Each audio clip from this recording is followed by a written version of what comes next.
তো আমি এটা মনে করি একটা স্বাভাবিক মানুষ যদি কিছু না করে ভালো থাকতে পারে তো আমি কেন পারবো না।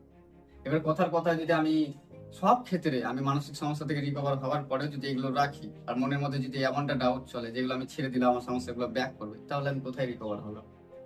আমি রিকভারটা তখন হলাম যে একটা স্বাভাবিক মানুষ যেভাবে লিড করে সেভাবে আমি লাইফ লিড করবো। তারপরে আমি যদি এগুলো না করলে সমস্যা ব্যাক করবে, এগুলো তো আমি ভাববোই না।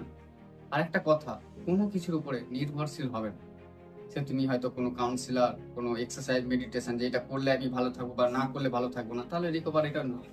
রিকভার এটাই, অবশ্যই তুমি করো, এগুলো ভালো, স্বাস্থ্যের পক্ষে ভালো। তুমি শরীর চর্চা করছো, আরো অনেক কিছু করছো, এগুলো ভালো।